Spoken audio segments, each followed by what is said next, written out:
The Jordan River, a narrow ribbon of water, barely 200 miles long, yet it once stood as an insurmountable barrier. In 1400 BC, this raging torrent was the final, terrifying obstacle for the wandering Israelites on the precipice of their long-awaited entrance into the Promised Land. But then, something impossible happened. The Ark of the Covenant, a sacred relic, was brought to the water's edge, and as it touched the river, the very laws of nature shattered. The ancient texts describe an energy, an unseen force emanating from the Ark, causing the waters to literally stop, stack up, and ascend. A dry pathway emerged from the riverbed, allowing an entire nation to walk across unimpeded. What if these ancient accounts weren't myths? What if they were eyewitness testimonies? Because if that's true, then the Ark of the Covenant wasn't just a religious artifact. It was a piece of technology so far beyond our comprehension, it makes our most advanced machines look like toys. How do you part a raging river with high-speed winds? Enough to create walls of water on either side? This isn't magic. This is technology. Something they possessed, something that allowed them to achieve the utterly unachievable and continue their journey. And the most shocking truth? This was likely extraterrestrial technology. The Ark's astonishing power wasn't the one-off miracle. When the Israelites arrived at Jericho, a city fortified by walls so immense they were considered impregnable, the Ark became an ally of devastating power. The very reputation of the Israelites, whispered from afar, struck terror into the hearts of Jericho's inhabitants. They had heard the rumors. They knew of the Ark's unfathomable power. The command from their God was simple, yet bizarre. March. Day after day, for 6 days, they circled the colossal walls. Then, on the 7th day, something shifted. They marched. Again, but this time, the air crackled with anticipation. Trumpets blared. And then a mighty shout erupted from the multitude. Between the rhythmic marching, the piercing blast of the ram's horns, and an unholy, undescribed power from the Ark itself, the monumental stone walls of Jericho didn't just fall. They vibrated with an earthquake-type force, collapsing into rubble. Knocking down a wall with sheer pressure isn't inconceivable. But to do it like this? Imagine the concussive force. Think about a sonic boom from a space shuttle landing. You feel it rattle your bones, even miles away. Now imagine that force, amplified, focused, directly on a city wall. What kind of sound-based weapon could achieve that? And why does it sound so similar to what we're just now discovering about ancient sites? The colossal megalithic structures that litter our planet, Puma Punku, the pyramids of Egypt, their very construction remains a profound mystery. We marvel at their scale, their precision. But what about the tools? The tools used to carve and lift stones weighing hundreds of tons? Where are they? And what chilling secret do they hold about how these impossible structures were built? I've been in this business for 40 years. 40 years. And the ancient work, the real mysterious stuff, was done when they had no steel. Copper? Yeah, you could harden it, but it wouldn't even dent granite or basalt. So, either they used incredibly mind-numbingly laborious techniques that defy logic, or they possessed a technology that still escapes us today. We're taught the ancient Egyptians had simple hammers and chisels. But the evidence, when you really look at it, screams otherwise. They crafted statues with a precision that rivals our modern inspection labs. They made boxes with modern-day precision. So, I ask again, where are the tools? In the late 19th century, British archaeologist Sir Flinders Petrie wasn't just looking for grand tombs. He was obsessed with the small details, the how. He'd painstakingly searched Egypt for clues to their technical genius. Petrie was captivated by their precision. He was always searching for how they achieved such perfection. Petrie's findings directly contradict the mainstream narrative of simple tools. He found things that defied explanation. Take this drill hole, for example. Perfect, tapered, with incredibly fine lines. Or this fragment of a diorite bowl, one of the hardest materials known to man, yet bearing a lathe mark. How? But among all Petrie's discoveries, one stood out. Inside the Great Pyramid, he unearthed a tubular drill made of solid granite. Tubular drills were common, but this one from Giza, it was crafted from hard stone, precisely curved, with incredibly fine grooves. Lines literally millimeters apart. Perfectly accurate, with no discernible waves. Petrie was stunned. He theorized they must have used diamonds. Here's the shocking part. Petrie never found a single diamond in ancient Egypt. So if they didn't have diamonds, how were these impossibly precise grooves cut into granite? Did Petrie accidentally uncover a tool made by something ... not human? I tried to replicate it. I used a copper tube, sand, and silicon carbide, the tools Egyptologists claim they used. After hours of grinding, I finally got a core. But when I put it under a high-tech industrial microscope and compared it to Petrie's sample, the difference was night and day. My core showed blurred, indistinct striations. The ancient Egyptian core? Razor-sharp, deep, undeniable markings. The devil, they say, is in the details. And these details, my friends, are a smoking gun. They prove a level of technology that mainstream archaeology simply refuses to acknowledge. Even more bewildering than the tools is the Antikythera Mechanism. Discovered by sponge divers in 1900 off a remote Greek island, this coral-encrusted box, once it was X-rayed decades later, revealed a truth that redefined history. It wasn't just an artifact. It was a computer. A machine of such mind-boggling complexity, with more intricate gears and inner workings than a modern Swiss watch, dating back over 2,000 years. This device could chart the stars, predict astronomical events, even tell you your astrological fate.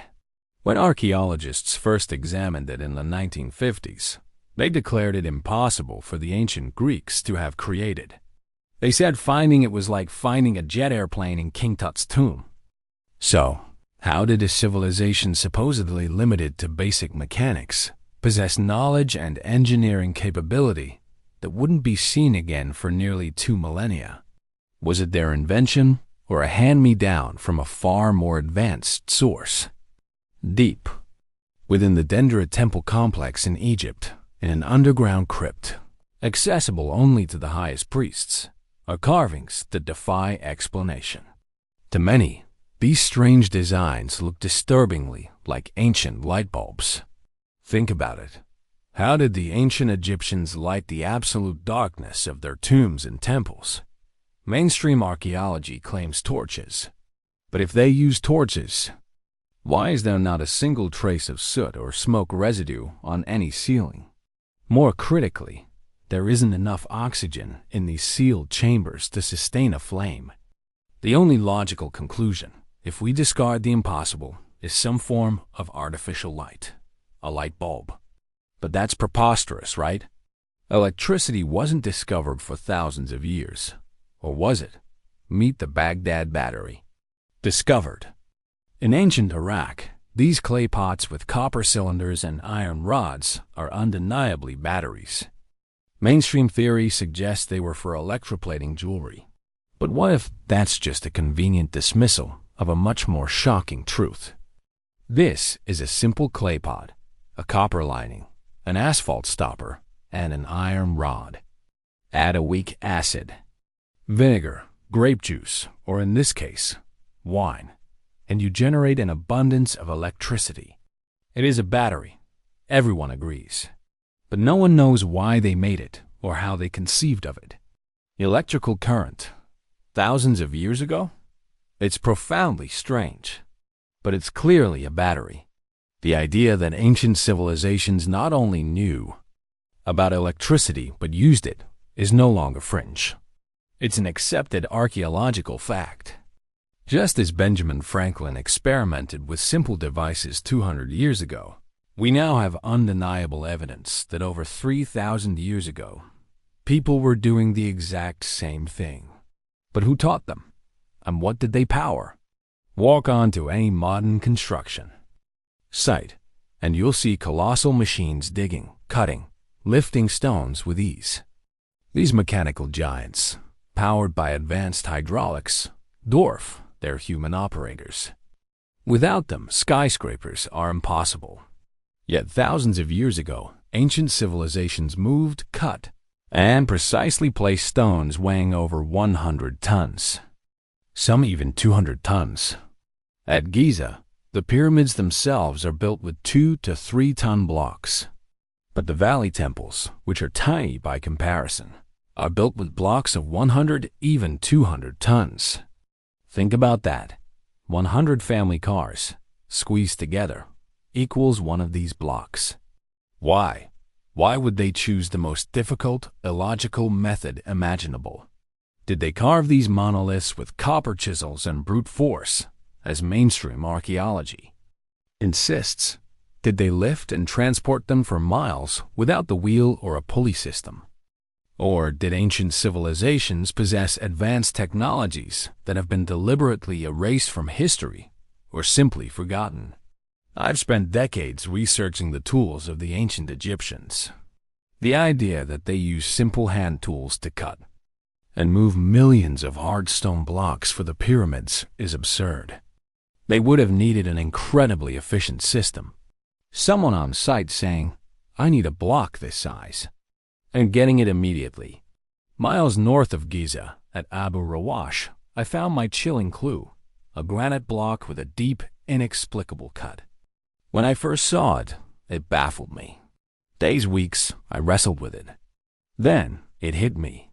The only way to make that cut was with a saw at least 35 feet in diameter. The idea of ancient Egyptians using giant saws was met with outrage. But as an ex-machinist, I look for tool marks. And they are everywhere. On statues, particularly in the Luxor Museum. A slip of a tool on the side of a statue's buttock. It implies a highly efficient machine. I know what I'm seeing. But they tell me there were no machines back then. So, what do? I just keep finding more machine marks. And they're all over the place. Beneath the quaint island town of Paola, Malta, lies one of the world's oldest subterranean structures, the Hal-Cephalleni Hypogeum.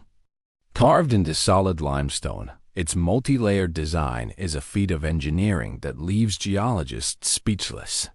As a geologist, I understand the immense difficulty. This shows incredible technological sophistication. I can't explain how they did it.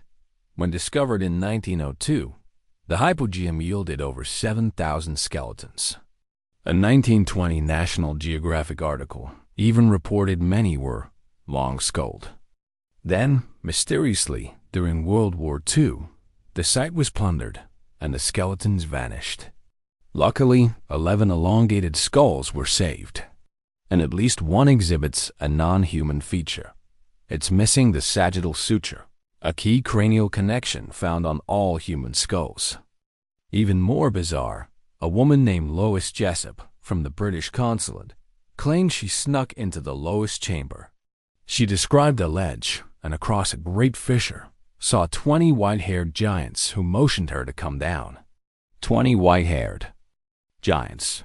One has to wonder, was the hypogeum not just a burial site, but a place of extraterrestrial presence? But the most extraordinary discovery at the hypogeum concerned sound. In 2014, researchers gathered to test the acoustic properties of the oracle room. After extensive testing, their conclusion was staggering. The entire hypogeum resonates at the specific frequency of 110 Hz. You don't just hear it.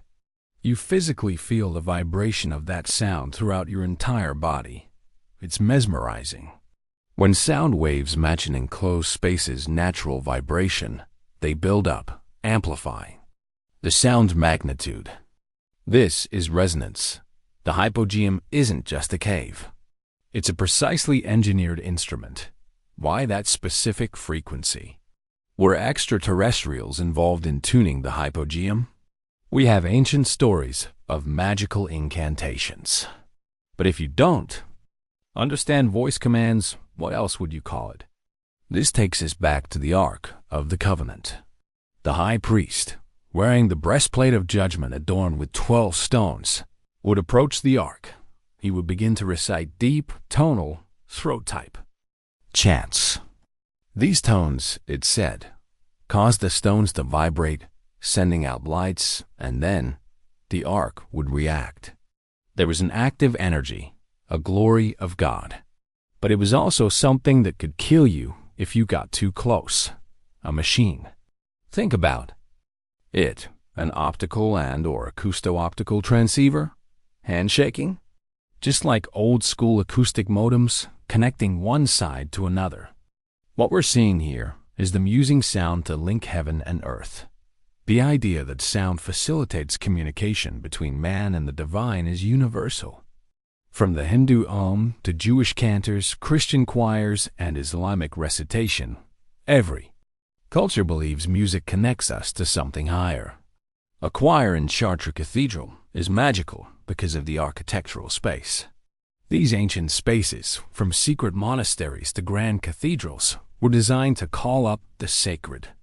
And now, a new field, archaeoacoustics, is proving that many of the world's oldest structures were engineered for precise acoustic properties.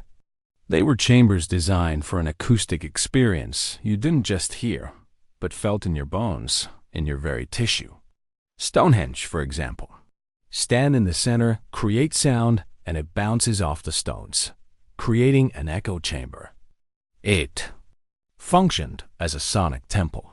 Individuals with low-frequency sounds would build up an energy within the stones. For what purpose? We can only guess. Göbekli Tepe, the Hypogeum, Newgrange Passage Tomb in Ireland, all exhibit incredible acoustic properties. Newgrange, in particular, creates standing waves that increase in intensity. The zigzags carved inside Newgrange suggest they not only understood acoustics, but were recording the experience. And get this, they found that the massive stones of the corbelled roof had been adjusted. Why? They were tuning the chamber acoustically. Samos, Greece. 535 BC. Pythagoras, the father of mathematics, travels to Egypt, becomes initiated into their esoteric arts, and uncovers a secret so profound it would shape his entire philosophy. He believed he had deciphered the sacred code of the universe. Through the study of music and planetary movements, the ancients knew of wandering objects, planets. They believed their motion held destiny. And Pythagoras understood the music of the spheres, that the cosmos resonates with specific ratios found in music. He discovered the 12 notes of our musical system. Today, in string theory, we believe the entire universe is a symphony of vibrating strings. Every subatomic particle, protons, neutrons, quarks, is just a different vibration of a tiny rubber band. The universe is a symphony of strings. So, what is the mind of God that Albert Einstein pondered for decades? According to string theory, it is cosmic music resonating through hyperspace. That is the mind of God. Is it possible that our modern scientific understanding is only now catching up to the esoteric knowledge of our ancestors? Knowledge that was perhaps given to them by extraterrestrials, left as a breadcrumb trail for future generations to rediscover. If the number 12 is sacred to the physical world, we must ask why. And modern science is finally providing the answer, revealing the wisdom of God, symbolized by the number 12. When the human mind contemplates this reality, it influences space and time, literally changing the physical world as we know it.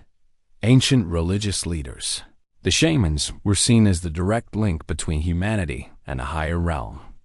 For them, sound wasn't just for spiritual connection. It was for direct interaction with otherworldly beings. The shaman can see the underlying fabric of the world. They are the negotiators between this world and the other world. They could step into it to negotiate with these forces. Shamans chanted, they sang, they used instruments to enter altered states of consciousness. Why? So they could communicate with spirit entities. And perhaps, dare we say, connect with ancient aliens. Shamanistic practices are built on chants, on sounds, on altered states of consciousness that bring you into connection with extraterrestrials, aliens, whatever is out there. And here's where it gets truly unsettling. We now know that sound. Waves can literally control our brain. Neuroscientists in the 1960s discovered entrainment. If I create a pulse in the environment that matches your brainwave speed, your brain will try to match it to save energy. And your consciousness? It will fundamentally change. I can change your consciousness at will, using just a drum. Hook you up to an EEG. Your normal waking beta waves rapid between 13 and 38 Hz. Now, a drumbeat at 5 Hz. Your brain waves will begin to slow down and slow down until you enter an entirely different state of awareness. From rivers that part on command, to walls that crumble with a shout, to tools that defy explanation, and ancient structures tuned to cosmic frequencies. Are these just fascinating coincidences? Or is humanity finally ready to confront the electrifying truth that our past holds secrets far more astounding than we ever dared to imagine?